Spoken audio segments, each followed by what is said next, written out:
o que por ahí están en los libros, pero no es exactamente como se aplica en cada lugar. Entonces, esa es un poco la finalidad de este teórico también, digamos, traer lo que ustedes puedan leer del libro a la realidad, digamos, ¿sí? Entonces ustedes saben que una cesárea es una intervención quirúrgica mayor, está resaltada mayor, porque si bien es cierto que hoy en día parecería como ser una opción más, o es parto o es cesárea, y tienen la misma importancia, tienen las mismas complicaciones, digamos, eh, es muy habitual la cesárea, inclusive en algunos lugares van a ver que hay más casos de cesáreas que de partos, pero siempre tienen que recordar esto, toda cirugía donde se entra el abdomen es una cirugía mayor, donde obviamente nosotros lo que vamos a hacer es extraer un feto a través de una incisión en la pared abdominal que se llama laparotomía y una a nivel de la pared uterina que es la histerotomía, ¿sí? No se confundan con histerectomía. La histerectomía es sacar el útero, o sea, es la extracción del útero. Acá es una histerotomía, que sería la incisión en el útero, ¿sí? Entonces, procedimiento quirúrgico mayor, donde vamos a extraer un feto mediante dos incisiones, una en la pared abdominal, llamada laparotomía, y una en la pared uterina, llamada histerotomía. La frecuencia lamentablemente va en aumento, hay muchos casos de cesáreas innecesarias, según la Organización Panamericana de la Salud y la Organización Mundial de la Salud, 4 de cada 10 nacimientos se producen por cesárea. Yo, en mi opinión personal, creo que es mayor ese porcentaje, cuando lo ideal sería que una de cada 10 pacientes termine en una cesárea, ¿sí? Pasa que muchas veces las estadísticas están muy sesgadas por los diagnósticos que se colocan de cesárea. ¿A qué voy? Las obras sociales, por ejemplo, no cubren las cesáreas electivas, ¿sí? Entonces, ¿qué es lo que sucede? Muchas de las cesáreas electivas, electiva significa que la madre quiere, que la paciente quiere, digamos, ¿sí? Muchas de esas cesáreas electivas figuran bajo alguna patología, o es una malformación fetal, o es una discordancia uterina con probable macrosomía, es un sufrimiento fetal agudo, o sea, patologías que en realidad no son, al no poder poner cesárea electiva. Entonces, por ahí los porcentajes también, o sea, las estadísticas están sesgadas por ese motivo. ¿Y qué es lo que pasa con las cesáreas electivas? Muchas veces también, si bien es cierto que la mujer tiene que poder decidir sobre su cuerpo y la forma en que quiere culminar un embarazo, muchas cesáreas son por desconocimiento y por miedo. Y lamentablemente el médico, el obstetra en este caso, no acompaña, no informa, no educa a la paciente como para que pueda perder esos miedos, para que se sienta capaz de tener un parto vaginal normal, de entender que su cuerpo está preparado fisiológicamente para un parto, salvo las excepciones, por supuesto, y ese miedo sumado al entorno familiar es lo que muchas veces lleva a que la paciente pida y exija una cesárea. Las conductas muchas veces en los privados son muy diferentes a los hospitales públicos en ese sentido, pero bueno, uno tiene que hacer estadísticas de todos los lugares donde está, digamos, ¿sí? Por eso es que a veces en los privados, en los centros privados, hay mayor porcentaje de cesáreas que en los hospitales. Y ustedes por ahí se van a dar cuenta porque las pacientes le dicen, en el hospital no me querían hacer la cesárea, estuve 2 días en trabajo de parto, yo le pedía la cesárea y no me querían hacer. Bueno, todas esas cositas ustedes van a ir escuchando, digamos, a lo largo de su carrera y de su práctica, ¿sí? La tasa de cesárea se ubica en un promedio de un 30,6% de los partos registrados en el país, pero realmente el rango es muy variable, es un 20 a un 80%, según la zona. Hay lugares donde existen más partos vaginales que cesáreas, y también esto que yo les digo de diferenciar lo que son las entidades públicas de las entidades privadas. Obviamente que este tema no lo podemos analizar solamente desde el ámbito de la medicina, porque es como les digo, o sea, toda esta problemática es, eh, eh, es toda una cultura que hay ya instalada muchas veces en la sociedad, donde se considera que la cesárea es tan normal como el parto. Hay muchas mujeres inclusive que tienen sus madres, por ejemplo, que han tenido 6, 7, 8 partos vaginales, y esas mismas le piden, o sea, le dicen a la hija, no, mira, mejor porque no te operás, yo sufrí mucho con el parto, eh, ¿para qué vas a sufrir tanto? Y ellas tuvieron 6, 7 partos sin ninguna complicación, digamos, más que lo que puede significar de doloroso un trabajo de parto, de lo largo que pueda significar, pero entonces ya es una cultura, como yo les digo muchas veces. Eh, si ustedes tuvieran la posibilidad, como me pasó a mí, yo trabajé muchos años en el interior de acá de Corrientes, digamos, ¿sí? Y obviamente a la par hacía mi consultorio privado. La gente que viene al consultorio privado, que muchas veces es de la capital, tiene una mentalidad de pocos hijos, porque quieren estudiar, porque quieren trabajar, porque tienen como otras metas, digamos. Entonces, fíjense que la mayoría son de tener 2, 3, 4 hijos. Las pacientes, repito, que yo veo en el privado. Entonces, ¿qué es lo que pasa? La mentalidad es, no quiero sufrir, yo quiero saber el día y la hora en que van a ser mi hijo. eh, entonces, no quiero, no quiero estar ahí mucho tiempo en trabajo de parto. No lo dicen, pero también me quiero ir a la peluquería, me quiero arreglar las uñas, quiero que esté mi marido trabaja, entonces tengo que organizar el trabajo. Una cantidad de excusas, por decirlo de alguna manera, por los cuales quieren cesárea. Y obviamente que su entorno familiar y de amigos también es así, o sea, ya todas tuvieron por cesárea, las amigas tuvieron 1 o 2 hijos por cesárea, no tuvieron problema. En cambio, la gente que es del interior y quizás también un poco en los barrios más periféricos, donde tienen muchos hijos, donde la cultura, por decirlo así, o la creencia es la de tener muchos hijos, la verdad que cuando uno le dice que por algún motivo tiene que ir a cesárea, sufren, ¿sí? O sea, ellos están mentalizados con el parto vaginal, que es un ratito nomás y que después pasa. Entonces, por eso le digo que esto también es un fenómeno cultural, donde es importantísima la educación que se le va dando a la paciente a lo largo de todos los controles, o sea, a lo largo del embarazo, y el empoderamiento que se le debe dar a la mujer para que entienda que, salvo excepciones, repito una vez más, donde realmente no se pueda un parto vaginal, la mujer es capaz y puede tener su parto vaginal, ¿sí? Para tratar de reducir los números de cesáreas innecesarias por todas las complicaciones que pueda tener después. No deja de ser un procedimiento quirúrgico, eso es lo que siempre hay que tratar de hacerle entender a la paciente, ¿sí? Bien, con respecto a las indicaciones, nosotros las tenemos que dividir en indicaciones maternas, fetales y ovulares, y a su vez en absolutas y relativas, es decir, aquellas donde está contraindicada el parto vaginal y aquellas donde se podría evaluar, digamos, si se puede o no hacer, ¿sí? Entonces, cuando ustedes le pidan cuáles son las indicaciones necesarias, por favor, clasifíquenlo de esta manera. Pueden ser de causas maternas, de causas fetales, de causas ovulares y a su vez absolutas y relativas. Dentro de las causas maternas absolutas, 2 o más cesáreas previas. O sea, si la paciente tiene más de 2 cesáreas o cirugías uterinas previas, entiéndanse miomectomía, por ejemplo, esa paciente no puede tener parto vaginal. O sea, es una causa absoluta de cesárea.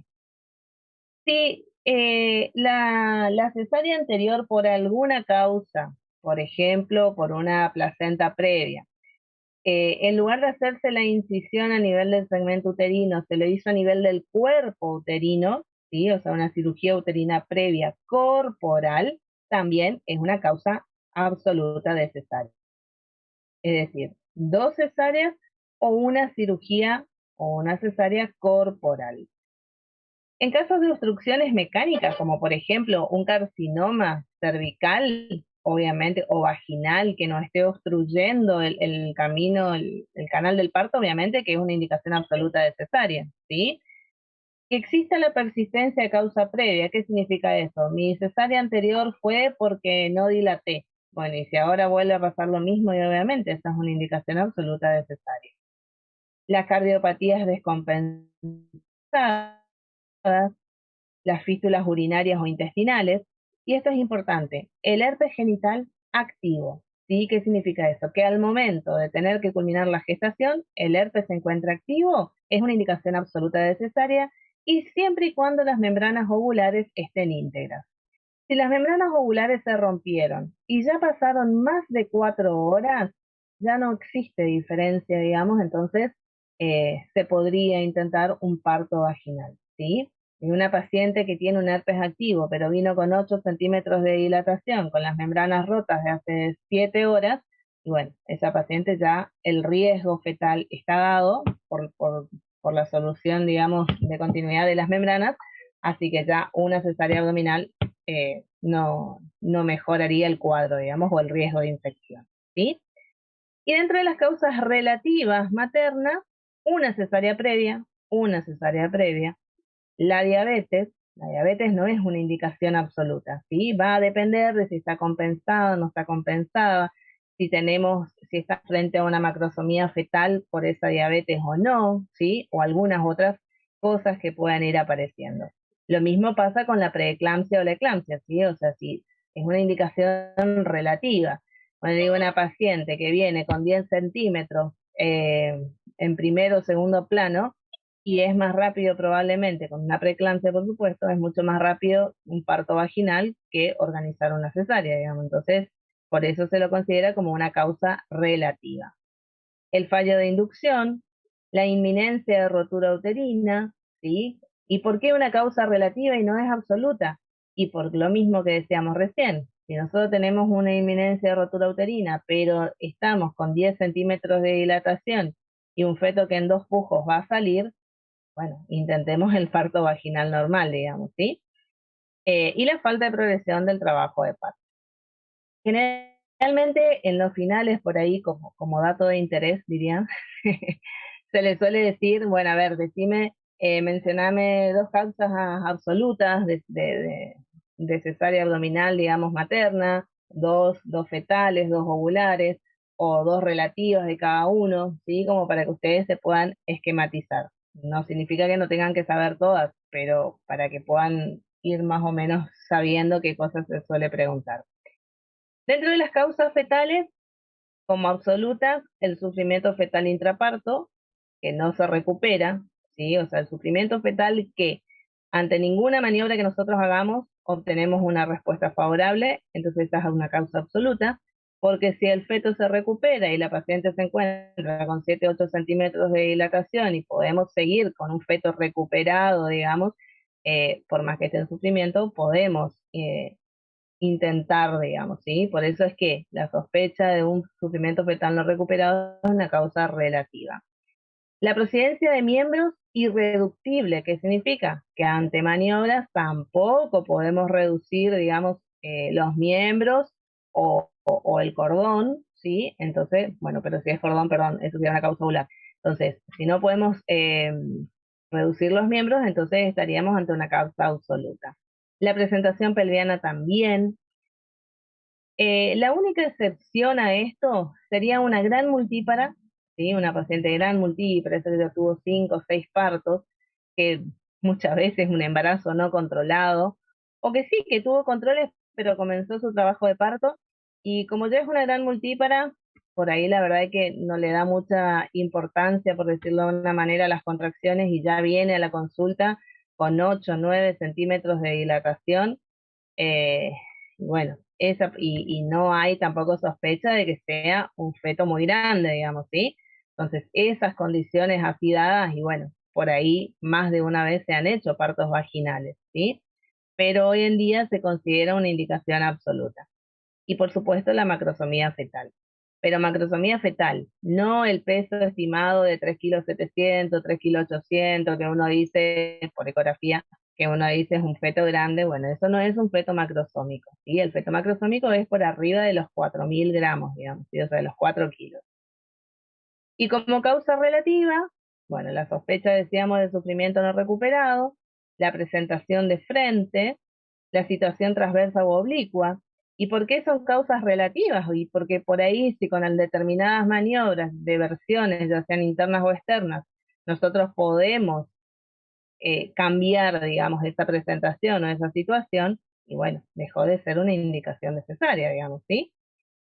La situación transversa del segundo gemelar, lo mismo. Muchas veces el segundo gemelar se encuentra transversa, eh, pero resulta que después del parto nosotros podemos con alguna maniobra vertir, digamos, esa posición y bueno, se hará el parto normal. Las malformaciones fetales y el feto muerto también es una causa relativa, ¿sí? Y dentro de las causas ovulares absolutas, la placenta previa oclusiva total, como dijimos la vez pasada en la clase de hemorragia en la segunda mitad, dijimos que aquella placenta que está obstruyendo completamente el orificio cervical interno es inviable, imposible el parto vaginal normal. Entonces, por eso lo ponemos como una causa absoluta. El desprendimiento prematuro de placenta normoinserta también vendría a ser una indicación absoluta, siempre y cuando esté en un grado, primero evidenciable, que nosotros podamos evidenciar, porque ustedes saben, como dijimos la vez pasada, que hay algunas veces que los desprendimientos son hallazgos casuales luego del parto, eh, cuando ya hay un compromiso materno, hemodinámico, un compromiso fetal, digamos, es una causa absoluta, ¿sí? Y la procedencia de cordón irreductible. Y dentro de las causas relativas, la rotura prematura de membrana con signos de infección, que no se encuentra en un trabajo de parto muy avanzado, ¿sí? Porque si está en un trabajo de parto avanzado, es una indicación de parto. Y las infecciones transmisibles, activas, digamos, ¿sí? Bien. Con respecto a la técnica quirúrgica, vamos a ver cuatro cosas, ¿sí? Uno es la preparación de la paciente, el tipo de anestesia, la técnica quirúrgica propiamente dicha y las indicaciones postoperatorias, ¿sí? Así lo vamos como a dividir, digamos, ¿eh? Con respecto a la preparación de la paciente, imaginémonos desde el principio, digamos, ¿sí? No simplemente la preparación para entrar al quirófano.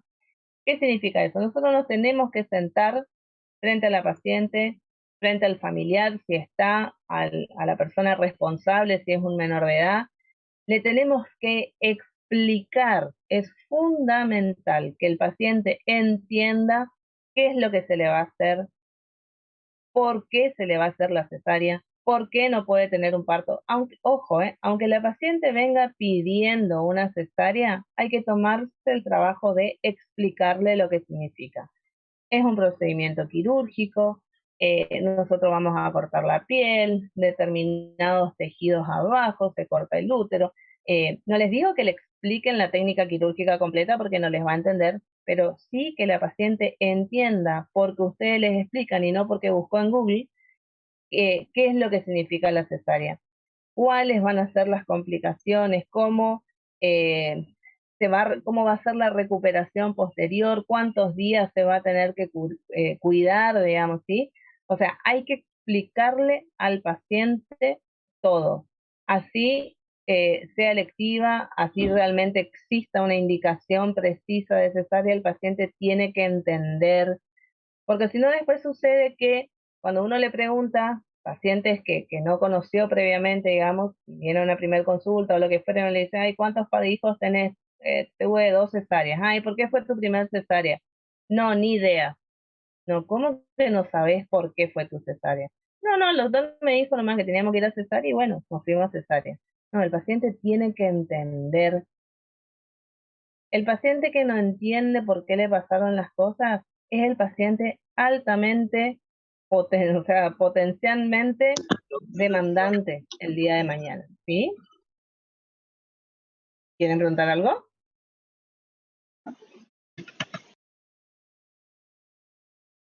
Bueno, entonces, por eso es fundamental explicar el procedimiento, las indicaciones y las complicaciones de la técnica quirúrgica, ¿sí?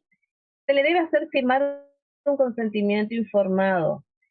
Si ustedes tienen la posibilidad de, porque ya lo vienen conociendo al paciente de antes, lo ideal sería darle el consentimiento, que la paciente lleve a la casa, que lo lea con la pareja, eh, que entienda qué es lo que dice el consentimiento, que lo que no entienda venga y nos pregunten y después recién hacerle firmar.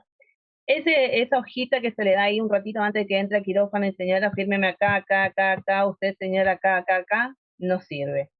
El día de mañana, si les quieren hacer algún juicio por alguna situación, usted le va a decir, pero ella me firmó. Usted le va a decir, pero usted no me explicó lo que decía. Yo no entendía lo que decía, yo firmé nomás porque tenía que entrar y no entendí. Y si bien es cierto que los juicios de mala praxis cuestan mucho ganarlos, es un gran dolor de cabeza, significa mucho dinero y si pierden, realmente significa mucha pérdida para ustedes, ¿sí? Entonces, para cualquier cirugía, estamos acá, yo le estoy hablando de cesárea, pero cualquier cirugía que ustedes vayan a hacer, el que haga dermatología, el que haga oftalmología, el que vaya a hacer cirugía general, la especialidad que ustedes quieran hacer, si va a ser quirúrgica, siempre tómense ese trabajo de explicar lo que significa el procedimiento, cuáles son las complicaciones, qué dice el consentimiento y tratar de evaluar si la paciente entendió o no entendió. ¿Sí? Bien, el ayuno generalmente para una cirugía programada, todo esto son obviamente cirugías programadas. Entendemos esas eventualidades y en obstetricia pasa mucho de las urgencias, ¿sí? Pero bueno, estamos hablando de una cirugía programada. El ayuno debe ser de 7 horas de sólidos, ¿sí? Y 4 horas de líquidos. Por lo general, se le suele recomendar al paciente que haga las 7 horas, porque si no, por ahí comen, toman algo, no sé, toman un licuado, por ejemplo, porque cree que eso es líquido nada más, pero en realidad no es solo líquido. Entonces, para evitar problemas y complicaciones durante la anestesia y posteriores, digamos, se le exige un ayuno de 7 a 8 horas. Por eso que cuando es una cirugía programada, lo ideal, desde mi punto de vista, siempre es hacerlo a la mañana, porque entonces el paciente está dormido, digamos, dormido no demanda, tiene un metabolismo mucho más lento, no demanda mayor cantidad de ingesta y les resulta más fácil también someterse a un ayuno, digamos así, cuando está dormido. De ser posible, el paciente debe entrar bañado al quirófano, o sea, se le pide que en la casa se bañe o ya estando internada que se entre a bañar antes de entrar al quirófano, digamos. Repito, salvo esa urgencia de la paciente que viene de la calle y tenemos que entrar de todos modos, digamos, ¿sí? El rasurado se le pide que no se realice la paciente por su propia cuenta. De ser necesario, lo debe hacer la enfermera unos minutos antes de entrar al quirófano. Piensen que la paciente que entra a cesárea, por lo general, hablando de un embarazo de término, ya tiene un- una altura uterina importante que no le permite ver la zona, digamos, en el hipogastrio, digamos, donde se va a hacer la incisión. Entonces se pueden rasurar a ciegas o le da algún familiar que lo haga y eso puede provocar microtraumatismos a nivel de la piel y esos traumatismos ser después sitios de infección para una herida quirúrgica, digamos, ¿sí? Entonces, el rasurado solamente unos minutos antes de entrar al quirófano y por personal especializado como serían las enfermeras. Se entra más o menos así como está la imagen ahí, estamos hablando fuera de épocas de COVID, digamos, bueno, y ahora con más razón todavía, pero se entra con un camisolín, sin ropa interior, ningún tipo de ropa interior, la camisolín, gorro, si tenemos botas y si no, se usan bolsas de nylon, digamos, para cubrir los pies. Obviamente sin zapatos, sin medias, sin nada, digamos. La paciente tiene que estar, que va a entrar a cesárea, tiene que estar muy bien hidratada, ¿sí? Por eso lo recomendable es que si la paciente no está internada por algún motivo en el hospital, o en el sitio donde ustedes quieran, si no está internada, que se interne por lo menos entre 2 y 3 horas antes. pensando en que debe firmar todos los papeles de consentimiento, tienen que llevarlo a la habitación, le tienen que hacer la vía parenteral y de ahí hasta que pase, digamos, la hidratación que querramos, eh, pasa un tiempo. Entonces, entre 2 a 3 horas antes, si es que la paciente ya no está internada en el hospital. Si no hay ninguna contraindicación, es decir, si no tenemos una paciente hipertensa con un mal manejo de suficientes tensionales, la hidratación la haremos con solución fisiológica, que es lo que más va a hidratar a la paciente, a un goteo libre, ¿sí? Para que pase mínimamente 1 litro de líquido previo a la cirugía. Esto es importante porque recordemos que la paciente está hace 7 u 8 horas en ayunas, ¿sí? Y no es solo la paciente, el feto también se encuentra sin hidratación, digamos, en ese sentido. Y para que la anestesia no produzca hipotensiones ni síntomas nauseosos molestos cuando tengamos que hacerlo, ¿sí? Entonces, la paciente debe estar bien hidratada. Además que una paciente deshidratada tiene más colapsadas sus arterias y en el caso de alguna complicación hemorrágica va a ser mucho más difícil poder encontrar una vía para punzar, digamos, que si la paciente se encuentra bien hidratada. Sonda vesical se coloca a aquellas pacientes que tengan cirugías previas, justamente porque no sabemos qué tipo de adherencias podemos encontrar. Una paciente que haya hecho una peritonitis, por ejemplo, a un punto apendicular o de una vesícula biliar, por ahí puede tener adherencias de la vejiga contra el útero y si nosotros no vaciamos bien la vejiga, podemos llegar a llevarnos la vejiga por delante, digamos, ¿sí? Podemos tener alguna complicación. Entonces, se coloca sonda vesical en aquellas pacientes que tengan cirugías previas.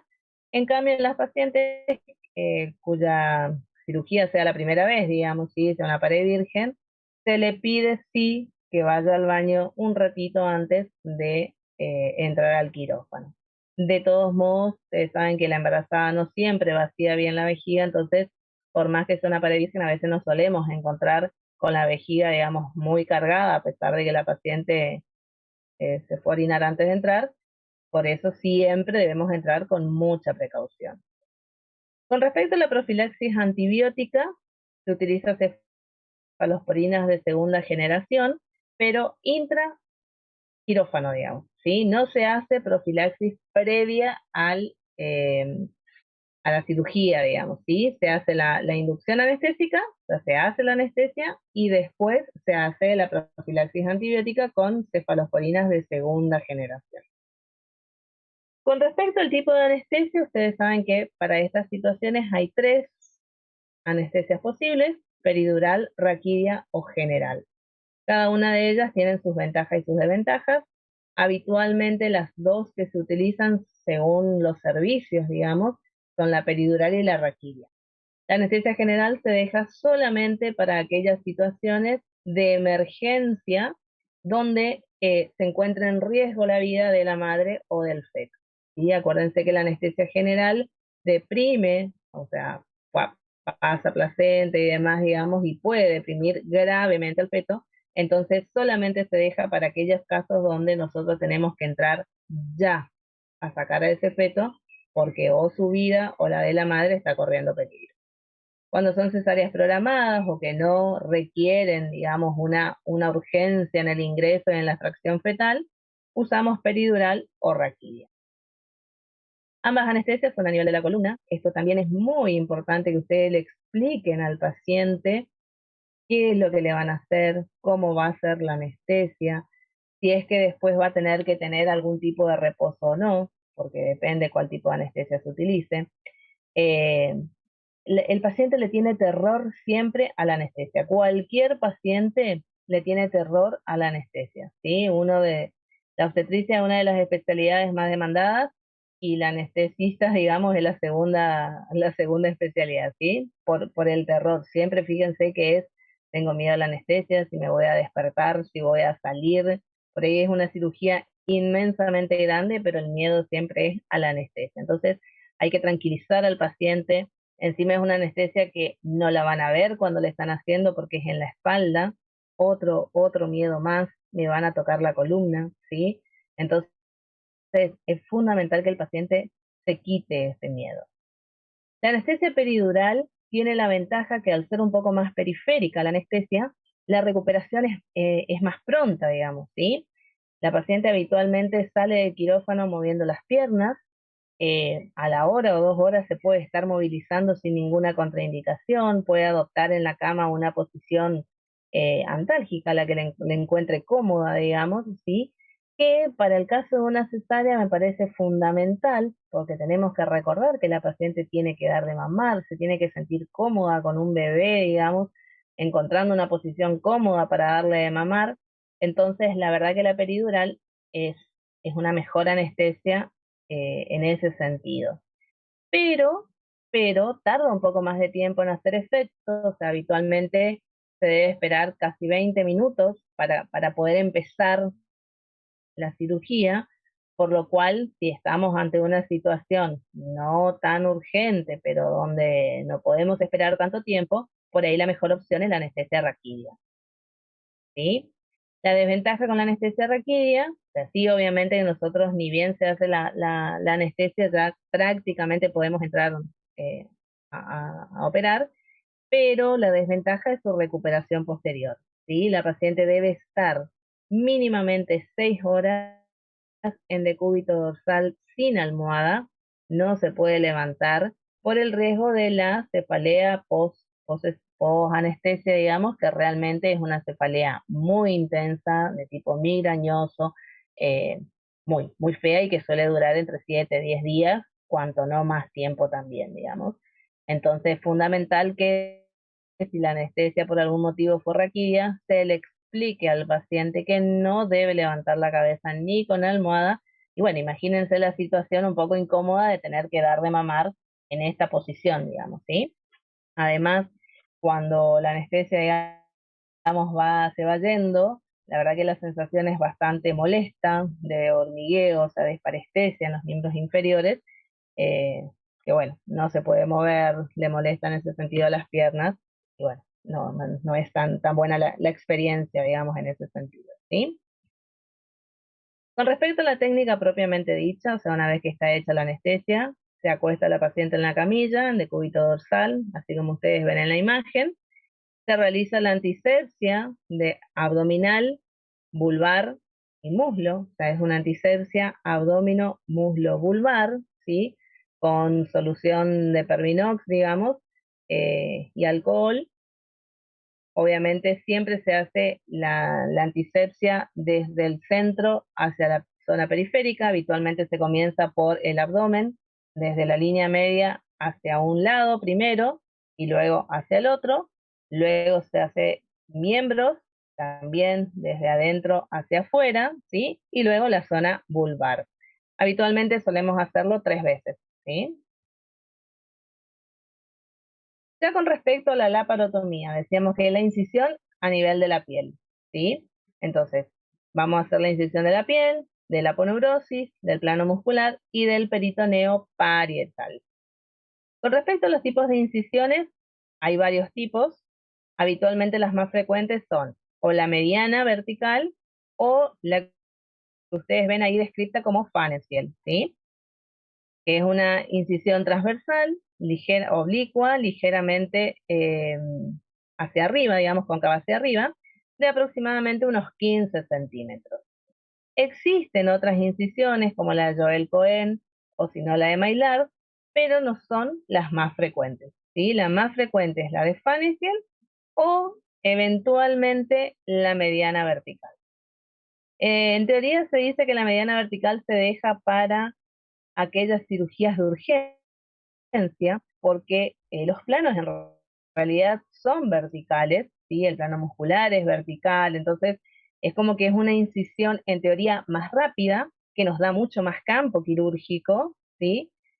Pero si lo vemos desde otro punto de vista, que estamos mucho más acostumbrados a hacer una cirugía, una incisión de Fanestel, a veces una incisión de Fanestel nos resulta más rápida, ¿sí?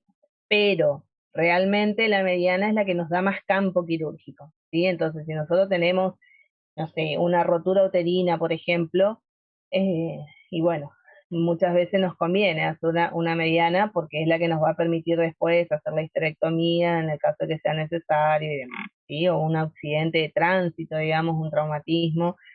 También muchas veces tenemos que hacer una incisión vertical.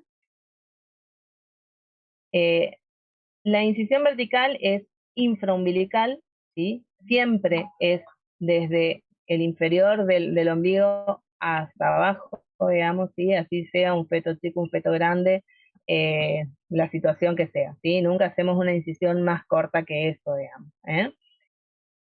Hay sus ventajas y sus desventajas en cada una. Las incisiones longitudinales deseamos que tienen un acceso más rápido, que nos permite inclusive ampliar, o sea, si nosotros necesitamos extenderla, y bueno, hacemos una incisión supra e infraumbilical, a veces tenemos que llegar hasta el apéndice sigmoides, y bueno, para poder tener realmente un campo quirúrgico, imagínense un accidente de tránsito, una paciente embarazada que además de la cesárea, no sé, tenga una rotura de vaso, o cualquier otra estructura, sangre, o sea, un hemoperitoneo, y bueno, no podemos hacer una incisión transversal, digamos, ¿sí? En esta paciente sí o sí tenemos que hacer una incisión longitudinal, y si tenemos que extenderla, y la extendemos, ¿sí? Pero las desventajas de las incisiones longitudinales es que son más eventrógenas, ¿sí? Tienen más riesgos de eventraciones futuras, y ni que hablar, son menos estéticas. Las incisiones transversales son mucho más estéticas, pero, y esto hay que explicarle a la paciente, que adivina la incisión, se tapa con la ropa interior, digamos, sí, o sea, si no le quedó muchas estrías, después va a poder usar bikini perfectamente, ni se va a notar, no son muy eventrógenas, o sea, no tienen riesgos prácticamente de eventraciones, pero se pierde la sensibilidad de la piel, ¿sí? Por mucho tiempo la paciente va a notar esa zona como más insensible o con una sensibilidad diferente. No es que no la siente como rara, ¿eh? Entonces eso hay que explicarlo a la paciente. Bien, con respecto a la técnica quirúrgica, entonces, decíamos, hacemos la incisión en la piel primero, luego nos vamos a encontrar ya con la aponeurosis. Esto más que nada son imágenes, la técnica quirúrgica en sí ustedes la pueden leer después en el libro, digamos, ¿sí? Así que no vamos a entrar mucho en estos detalles. Eh, vamos a hacer, eh, Vamos a seccionar la aponeurosis, digamos, ustedes ven ahí con la tijera también en sentido longitudinal, ¿sí? Luego vamos a separar la aponeurosis del músculo. Fíjense cómo con la tijera, digamos, se va separando, digamos, en la línea media por lo general. Eh, y nos vamos a encontrar, obviamente, con el plano muscular. Los músculos se separan en sentido longitudinal, ¿sí? No transversal, sino longitudinal. Una vez que separamos el músculo, nos vamos a encontrar con el peritoneo parietal, que también lo vamos a incidir en forma longitudinal, y luego vamos a encontrarnos ya con el útero. Primero vamos a incidir el peritoneo visceral, vamos a hacer la histerotomía y luego la celiotomía, ¿sí? Ahí vemos cómo en la imagen se está haciendo, digamos, se está separando, en la imagen de arriba, se está separando el peritoneo visceral del útero, que se hace con tijera también, para luego hacer la histerotomía. La incisión a nivel del útero también se puede hacer, la más frecuente es la segmentaria, la que ustedes ven abajo, que dice segmentaria transversal de tipo Kerr o de Munro Kerr en realidad se llama, ¿sí? Esa es la más frecuente, es la que siempre tratamos de hacer, ¿sí? A nivel del segmento. ¿Por qué? Porque es la parte del útero que se encuentra más adelgazada. ¿Se acuerda que decíamos la vez pasada que durante el trabajo de parto, durante el embarazo, mejor dicho, y después en el trabajo de parto, se pierde una capa, digamos, entonces es una zona menos vascularizada que el resto, menos vascularizada que el resto del útero, ¿sí? Más adelgazada, entonces es la zona que nos queda mejor y con menos riesgos futuros, digamos, para la paciente.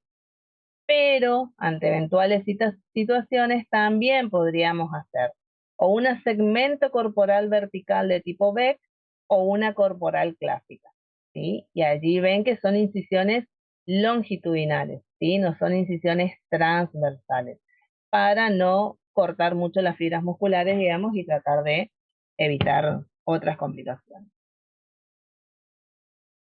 Bueno, ahí tienen cómo se hace la separación del peritoneo, ¿eh? Cómo, cómo se hace la histerotomía.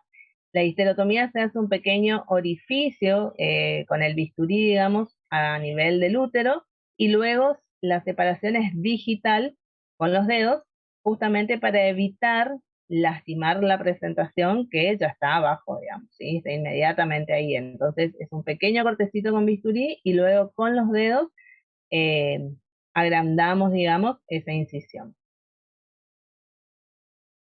Vamos a proceder a la extracción fetal. En este caso muestra una presentación cefálica, digamos que sería lo más habitual, por decirlo de alguna manera, ¿sí? Y luego vamos a pasar al alumbramiento, digamos, ¿sí?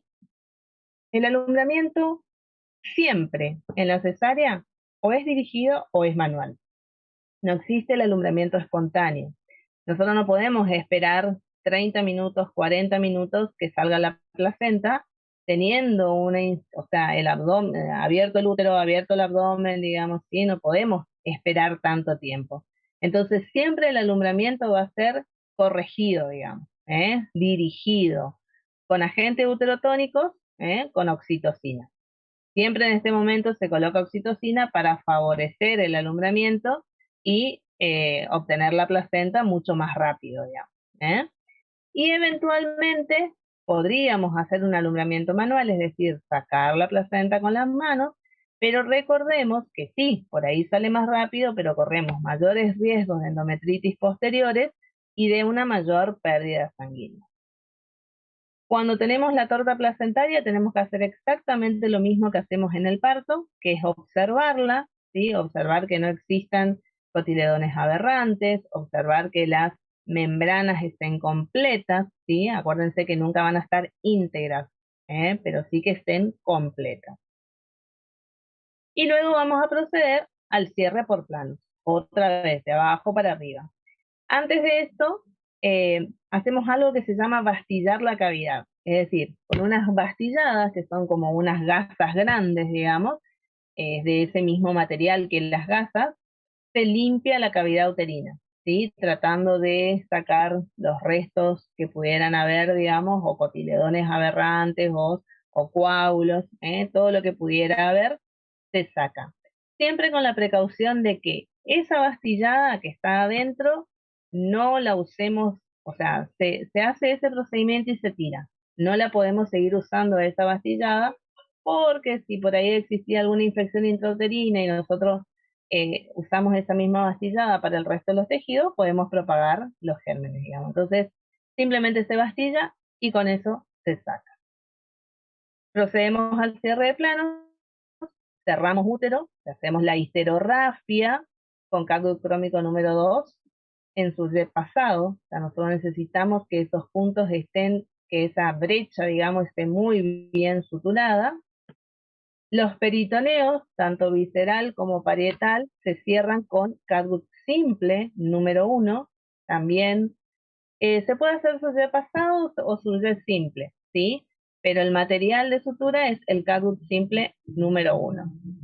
El plano muscular se aproxima. Acuérdense que durante el embarazo ya suele existir una diastasis de los músculos abdominales y encima en la cesárea nosotros ampliamos más esa brecha, que si nosotros nos aproximamos los músculos, la paciente va a hacer una hernia umbilical en el futuro y va a sentir esa separación, esa diastasis de los músculos, que le va a resultar estéticamente feo y molesto también. Entonces aproximamos los puntos con catgut simple 1 y generalmente sí, si bien es cierto que acá dice surget pasado, se suele hacer con puntos simples, digamos, ¿sí? Un surget simple. La aponeurosis con Bicryl número 1, esto también se hace con surget pasado, es otro de los tejidos, o sea, la histerorrafia y la aponeurosis son los dos planos importantísimos a que estén bien cerrados, bien suturados, digamos. Si no cerramos bien la aponeurosis, la paciente va a hacer las eventraciones posteriores. Y la piel, podemos usar un multifilamento o nylon, que es lo que habitualmente hay en el hospital, ¿sí? Se encuentra nylon, y lo hacemos con puntos intradérmicos, salvo que nosotros hayamos encontrado o que tengamos algo por lo cual uno diga, bueno, conviene que se dejen puntos separados, digamos, ¿sí? Que hagamos con puntos separados. Si no es así, hacemos puntos intradérmicos.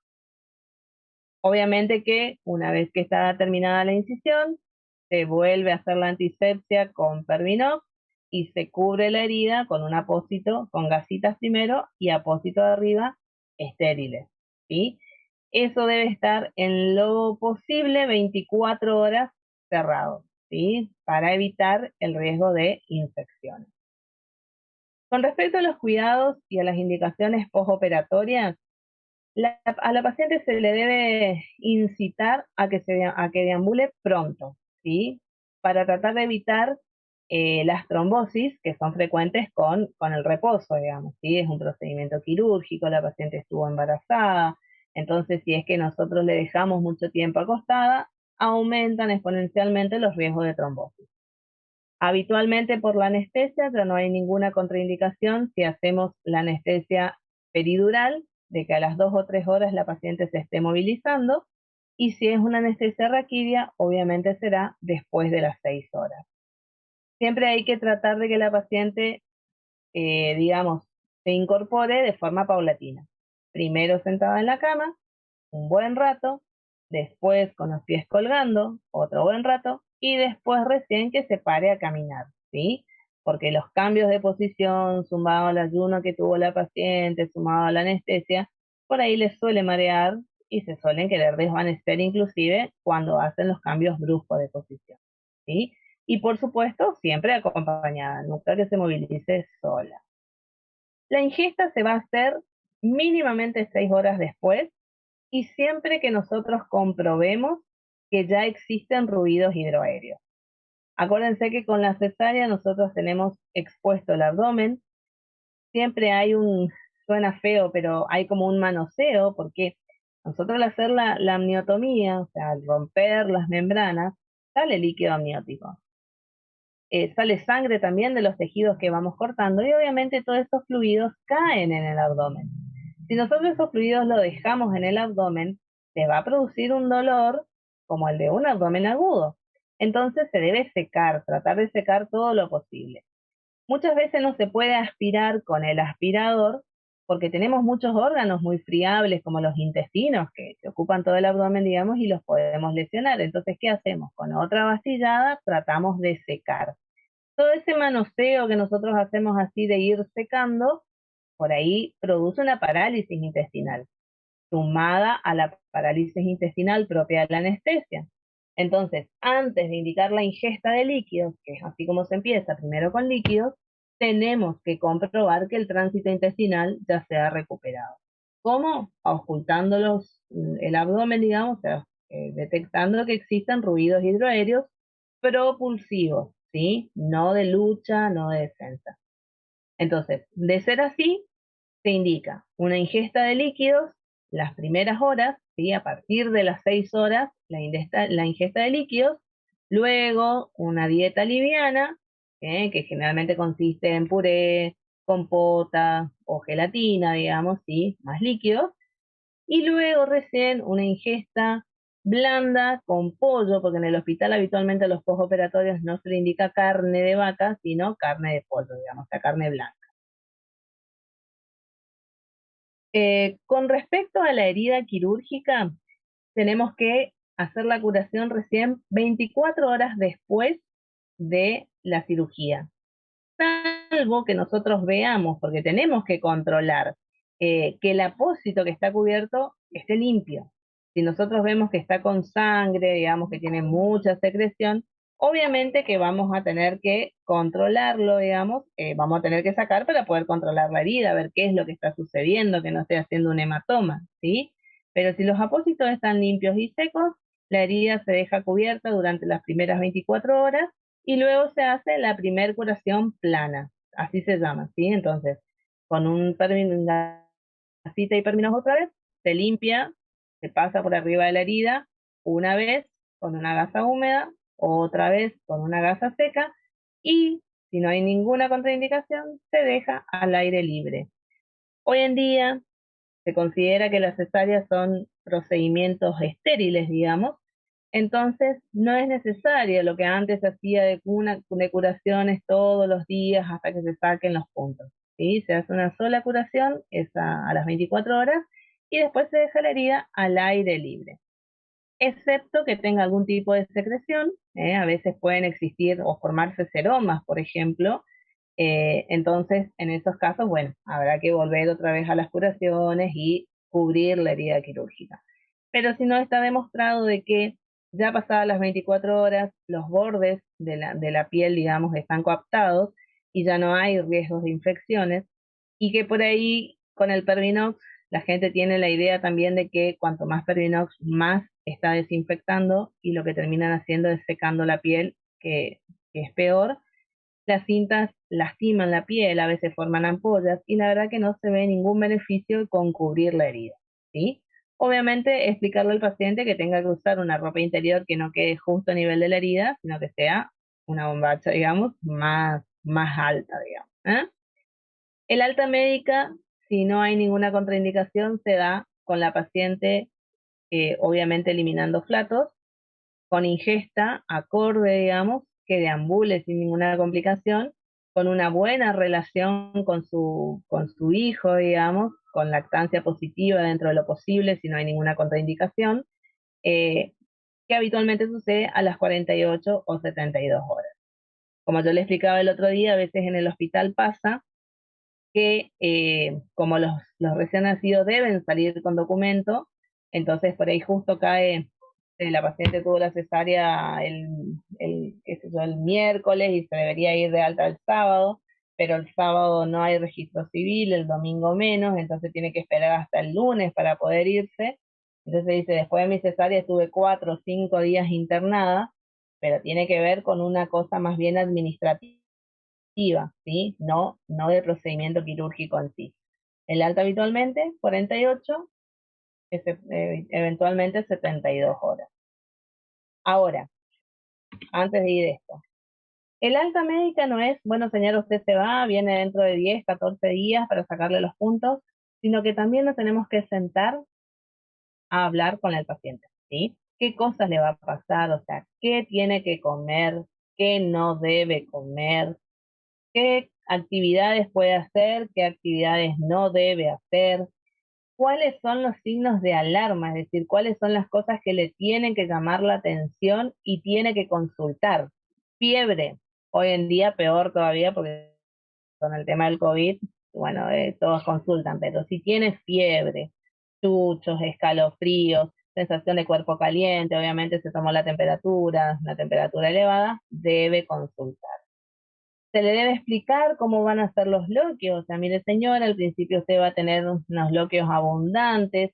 Esto es como una menstruación en los días más abundantes de su menstruación, no más que eso. Si usted nota que es más cantidad que eso, tiene que consultar. A medida que van pasando los días, van a ir disminuyendo, va a llegar un momento que esos loquios se hacen amarronados. Cuando son amarronados, generalmente son más escasos, pueden tener un poco de olor. Si lo que usted siente que sale de la vulva es lo que tiene olor, o sea, usted siente que salen pérdidas amarronadas y con feo olor, tiene que consultar, no espere. Ahora, si lo que tiene feo olor es solo lo que está en la toallita, entonces no hay problema, cámbiese más seguido. Pero si lo que sale tiene feo olor y feo color, consulte. Si tiene dolor que le llama la atención y no sabe si es normal o no, consulte. Si nota que las mamas se le ponen duras, ya se le está poniendo un poco caliente y es como que tiene leche guardada que no se puede sacar, consulte. Eso es lo que se llaman signos de alarma que hay que explicarlo a la paciente.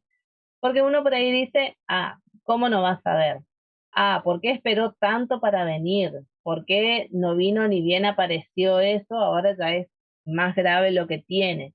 Las pacientes no tienen por qué saber las cosas, ¿sí? Son ustedes los que se tienen que tomar el tiempo para explicarle y si pueden darle por escrito, mejor todavía, porque la paciente a veces está tan ansiosa por irse a su casa con su hijo, a compartir con la familia, que todo lo que ustedes le dice sí, sí, sí, sí, sí, y después se olvidó la mitad de las cosas.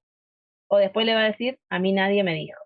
Entonces, si ustedes le pueden dar por alto signos de alarma, tal, tal, tal, tal, tal, y consultar, si le pueden dar por escrito las indicaciones, no haga esfuerzos, no ande moviendo muebles pesados, no tenga relaciones, no esté barriendo la casa por ahora, cuídese.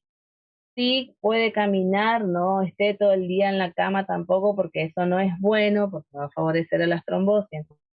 Entonces, escriban y explíquenle al paciente, ¿sí? Tenga una dieta liviana, no coma fritos, no coma salsas, no coma condimentos. Yo siempre le digo a las pacientes a las que le opero, le digo, yo no te operé del estómago, ¿sí? O sea, que digamos que podrías comer lo que quieras una vez que el tránsito se recuperó, digamos, con los ruidos hidroaéreos positivos, puede comer lo que quiera, pero si come muchos fritos, si come salsa, si come condimentos, les va a costar más ir de cuerpo, ¿sí? No va a tener una catarsis, digamos, diaria, y cuando tenga que ir va a tener que hacer fuerza, no va a querer hacer fuerza, porque va a tener miedo de que la herida se le abra y se va a sentir más incómoda. Y a veces molestan mucho más los gases, ¿sí? Que la propia cicatriz quirúrgica, digamos, ¿sí? Entonces, no hace falta que esté a sopita los 14, 15 días hasta que se extraigan los puntos, pero mantenga una dieta liviana, con mucha ingesta de agua, es fundamental. Ahora vamos a tener más pérdidas que las habituales. A la transpiración, a la diuresis, a la catarsis, a la respiración le vamos a agregar los loquios y le vamos a agregar la lactancia. Entonces la paciente tiene que estar más hidratada que de costumbre.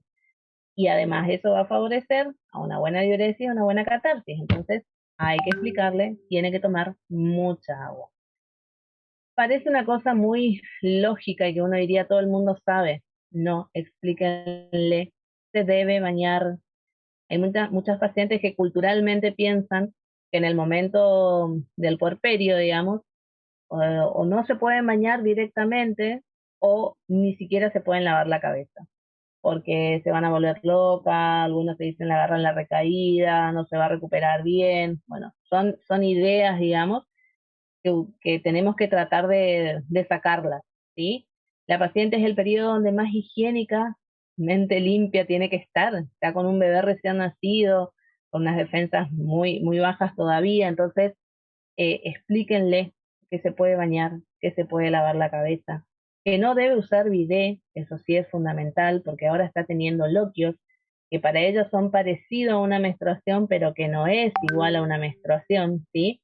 Entonces, bidet no, pero sí bañarse las veces que quiera, siempre con la precaución de que la herida esté seca, ¿sí? La herida quirúrgica siempre debe permanecer seca, pero después ninguna contraindicación. Y todo esto tiene que estar explicado al momento del acto. La posición para darle de mamar, que la lactancia es a libre demanda, ¿sí? Pero que si le pone las 24 horas del día al pecho, las 24 de horas el bebé va a estar agarrado al pecho. Y entonces eso después le va a traer complicaciones, le va a hacer doler el pezón, le va a producir grietas, va a sangrar, no le va a querer dar de mamar y entonces va a ser el efecto contrario. Entonces, la lactancia es a demanda, pero 15 minutos de un lado, 15 minutos del otro y le sacamos, ¿sí? Si a la media hora vuelve a pedir, se le volverá a dar. Eso significa libre demanda, pero no que esté una hora de un lado, una hora del otro, volvemos al otro pecho y una hora otra vez y después al otro pecho una hora otra vez, porque el recién nacido por instinto succiona todo el tiempo. Entonces, si le ponen el pezón, obviamente que va a succionar y la paciente piensa que le está dando de mamar, que está mamando, que está sacando leche y que por eso no le puede sacar del pecho, ¿sí? El otro día hablábamos de la depresión postparto. Bueno, si la mamá pierde completamente su autonomía, si todo el día tiene que estar con el bebé en el pecho y no puede ni ir al baño, ni levantarse a tomar un vaso de agua, ni recostarse un ratito, eso favorece la depresión postparto. Entonces, fíjense que desde este momento del alta médica y lo que nosotros vayamos hablándole, todo lo que podemos evitar. Evitamos la mastitis, evitamos la depresión, ¿sí? Entonces hay que hablar a la paciente al momento del alta. Bien, con respecto a las complicaciones de la cesárea, nosotros vamos a tener complicaciones intraoperatorias, como las lesiones vesicales que le decía, por eso la importancia de colocar la sonda vesical en las pacientes que ya tuvieron cirugías previas y aunque no pongamos, digamos, y no tengan cirugías previas, entrar con mucha precaución, ¿sí? Nosotros estamos entrando justo a nivel de la vejiga. Lo primero que nos vamos a encontrar es la vejiga, después recién vamos a encontrar el útero. Entonces, las lesiones vesicales son muy frecuentes y es un dolor de cabeza, ¿sí? Y las otras complicaciones obviamente son las hemorrágicas, ¿eh? Entonces, ojo con ese tipo de cosas. Después tenemos las complicaciones postoperatorias a corto plazo y a largo plazo. ¿Sí? ¿Cuáles son las a corto plazo? Aumentan las cesáreas, aumentan el riesgo de las infecciones, o sea, de las endometritis. ¿Sí? Estamos con un útero abierto. Cuanto más tiempo estemos con el útero abierto, más riesgo de endometritis.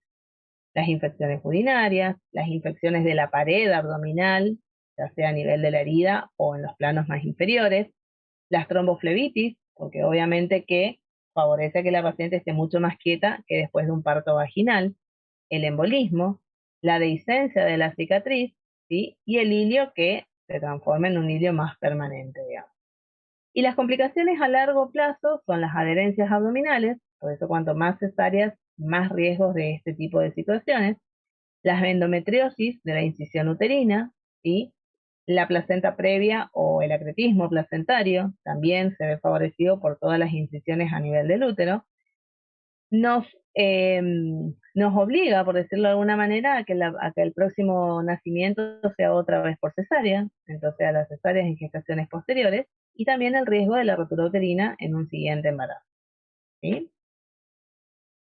Entonces, la verdad es a ver, los cesáreas ha ido pasando por distintos tipos de técnicas desde sus inicios hasta ahora, y los nuevos conocimientos, digamos, sobre las técnicas, hay cosas que se hacían antes y que ahora ya no lo hacemos, se han disminuido los tiempos quirúrgicos también, y eso por ende ha reducido las complicaciones tanto maternas como fetales, dentro de las complicaciones que pueden haber en una cesárea, digamos, ¿sí?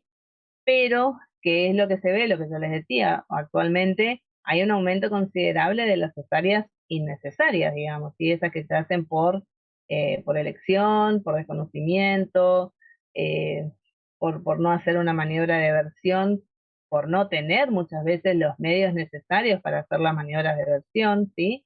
Entonces, realmente han aumentado los números, ¿sí?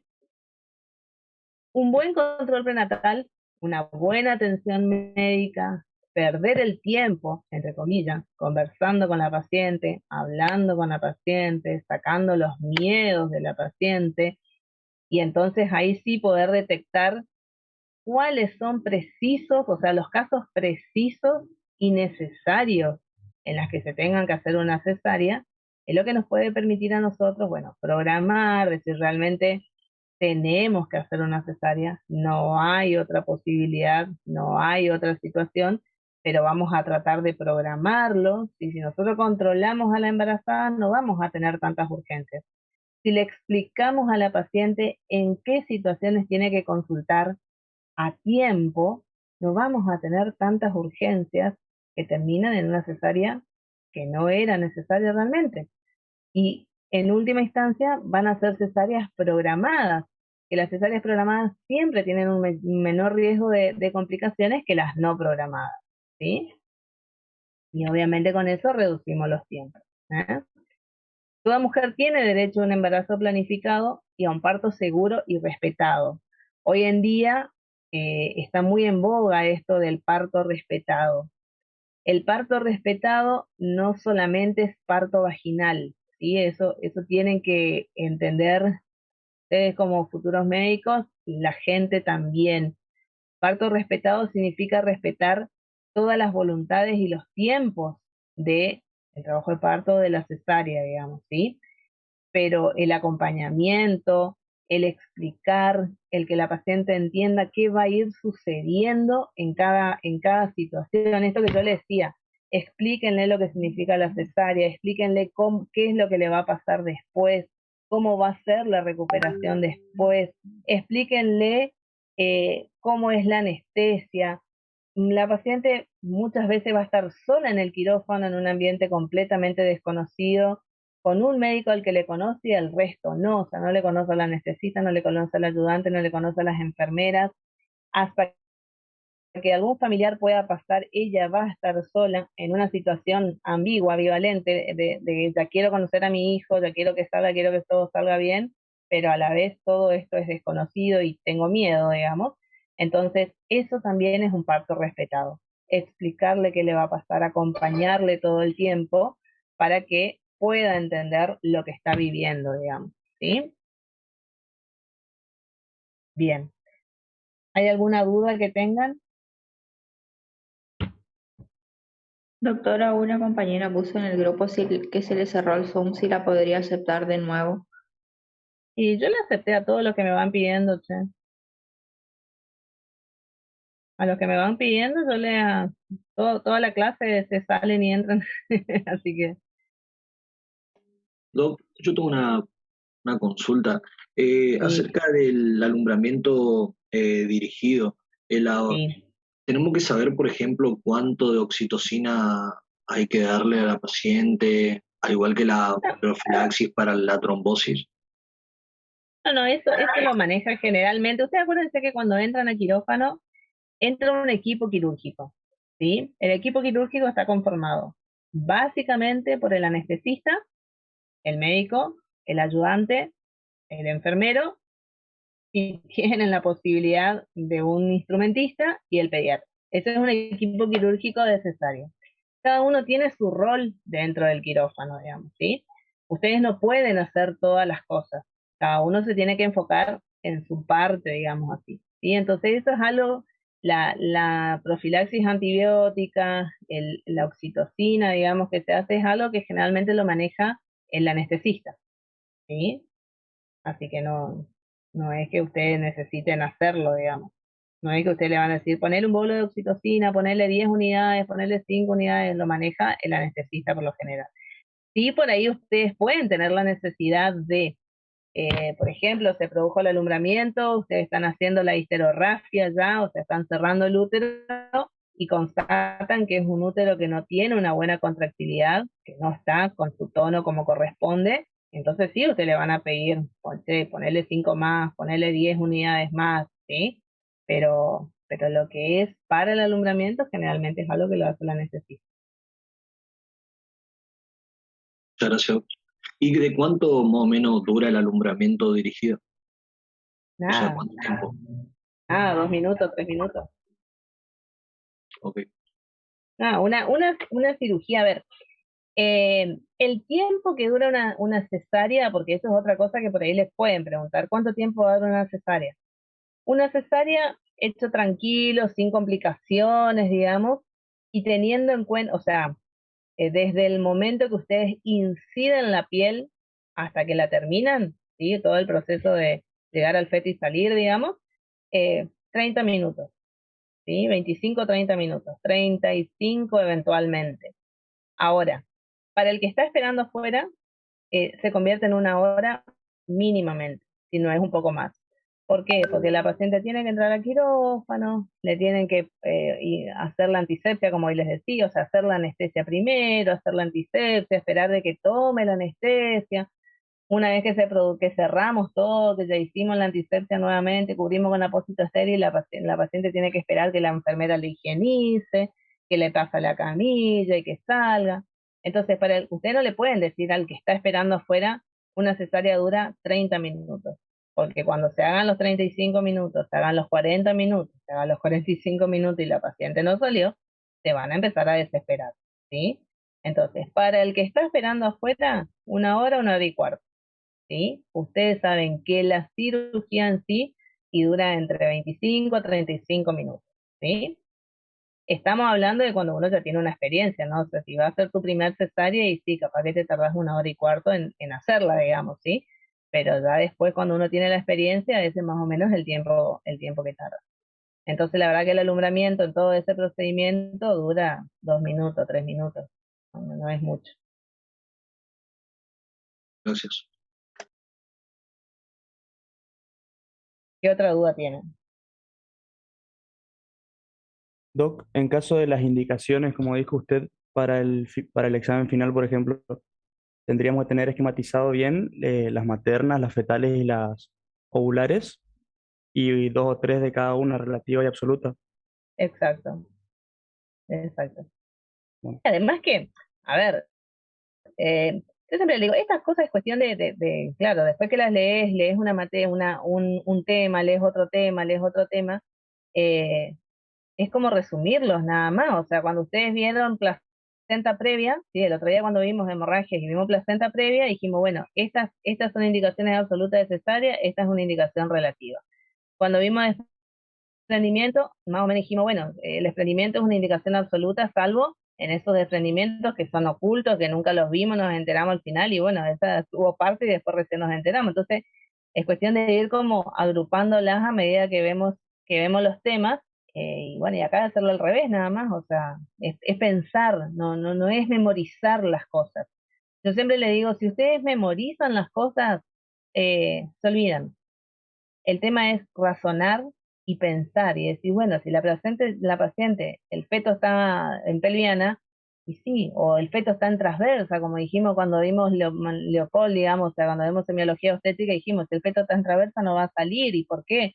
Y porque no va a ser capaz de desencadenar todo el mecanismo del trabajo de parto. Entonces, ¿y qué vamos a hacer? Si no puede hacer el parto y le vamos a tener que operar. Fácil, digamos, en ese sentido. Cuando ven patología de ovulares, digamos, y ven las procedencias de cordón, decís, bueno, a ver qué complicación trae la procedencia de cordón. La presentación va a apoyar sobre el cordón, obviamente se va a cortar el suministro de oxígeno al feto, va a entrar en sufrimiento fetal, y no, yo tengo que revertir eso. Entonces, si yo con alguna maniobra lo puedo revertir, pero podré probar el parto, pero y si no, y bueno, tendrá que ser una indicación absoluta. Y así, o sea, es ir razonando nomás cada una de las causas o de las indicaciones, digamos.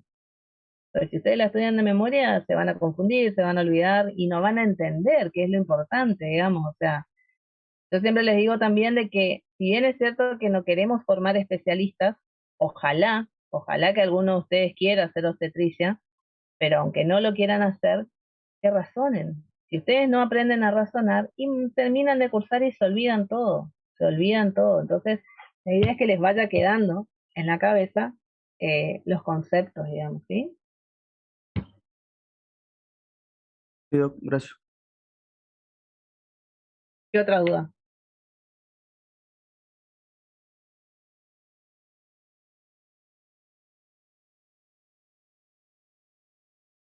¿No más?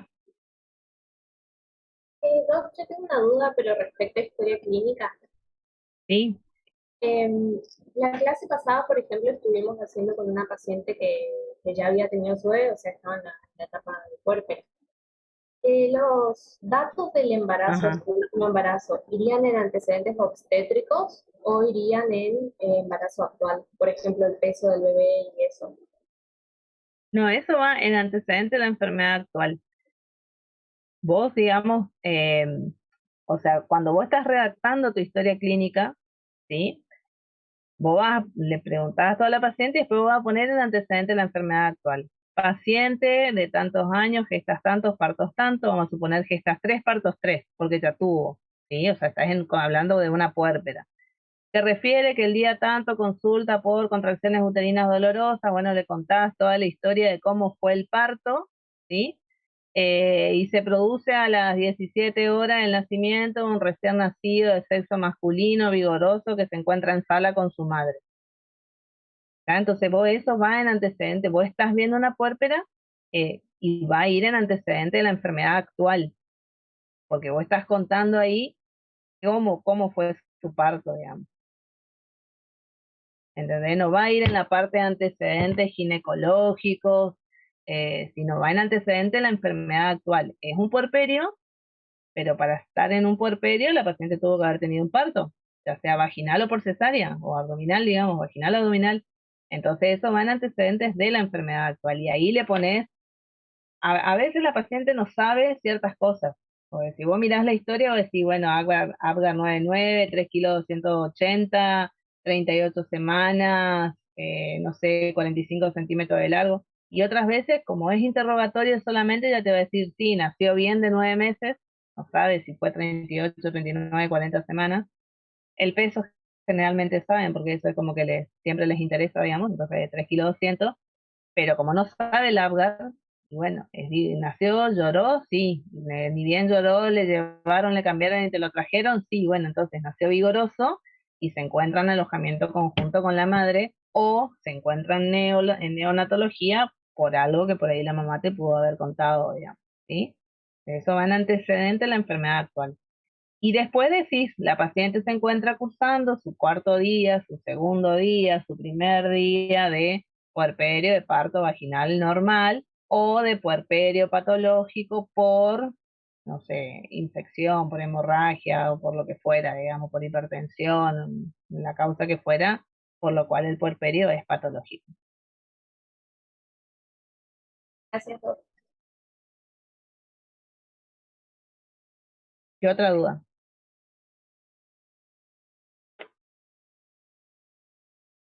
Bueno, hacemos rapidito entonces hoy una historia. Esto, a ver, más que nada yo quiero que en la historia que vamos a hacer hoy vayamos como analizando también ciertas cosas como para ir tratando de llegar a un diagnóstico, a ver en qué ustedes sospechan, qué harían, qué pedirían, algo que sea un poquito más dinámico, digamos, ¿sí? Esta es una paciente que ustedes la van a ver en consultorio. Háganse de cuenta que hoy están en consultorio y entonces viene la paciente y ahí le hacen el interrogatorio y vamos a ir viendo, bueno, en qué piensan, qué le van a pedir, qué van a hacer. ¿Quiénes van a interrogar hoy? Yo, ¿Quién, yo? ¿Poser? Adriana Poser, sí. Bueno, ¿y quién más?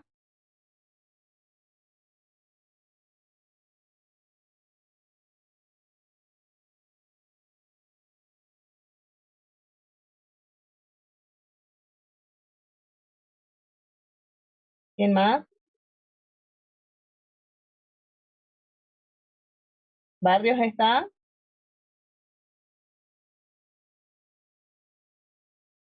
¿Barrios Claudia no está? Sí, Doc, pero ¿Pero qué? se me corta mucho el internet. ¿Va a ser? ¿Me escucha, Doc? Sí. Bueno, intentá mientras que tengas. Mientras que Bueno, tengas sí, señal, sí, hacerlo. Bueno, arrancamos sí, Doc. entonces.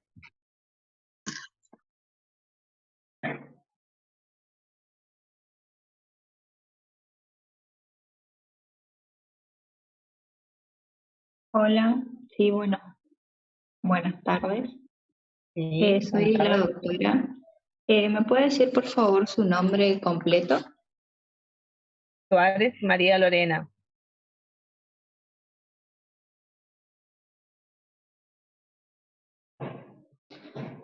Bien, ¿quiere que le diga María o Lorena? ¿Cómo le dicen?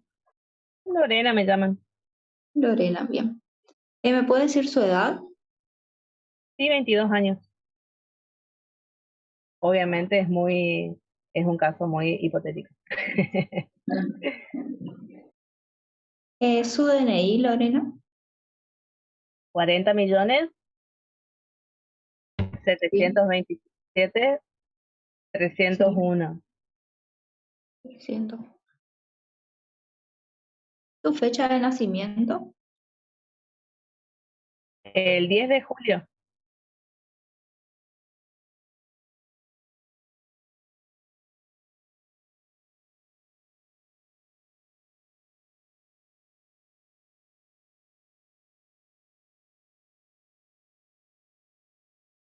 Y Lorena, ¿usted está casada?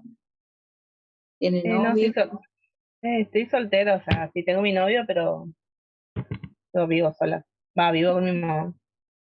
Vive con su mamá. Bien. ¿Y estás estudiando, trabajando?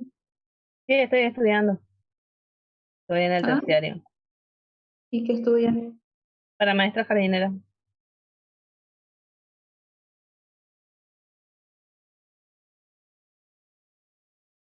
Bien. ¿Sos de acá de Corrientes? Sí, sí, sí, nací ¿Naciste acá. acá, Sí, nací acá. en Capital? ¿Y me puedes decir tu domicilio?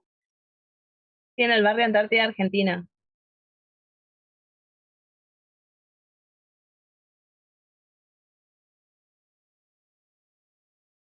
¿Y cómo es la dirección de tu casa?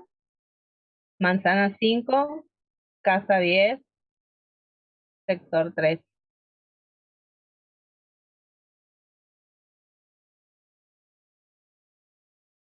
¿Y me podrías dar, Lore, algún teléfono de contacto? ¿Tenés ¿El, celular? mi- el mío? Sí, está bien, el tuyo. 3795 Sí, 27 03 20.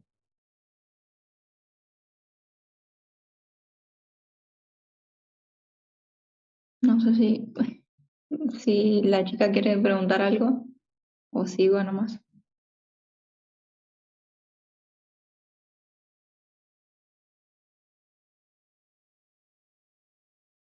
Y bueno, decime, Lorena, ¿por qué venís a la consulta?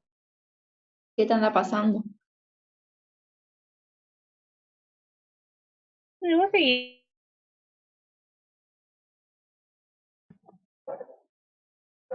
Y a medida que ella vaya considerando que ¿Se escucha, Doc? Ay, se está todo cortado. ¿Se escucha? Ahí sí se te escucha.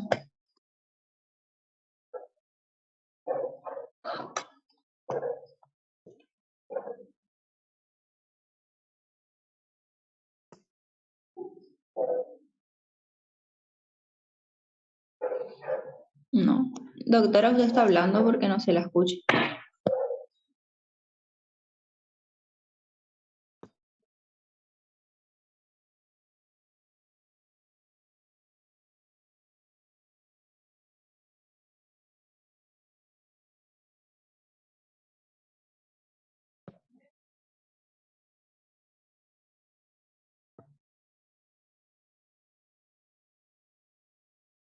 Salió la noche. Sí, ahí estoy bien. Capaz se va a volver a conectar.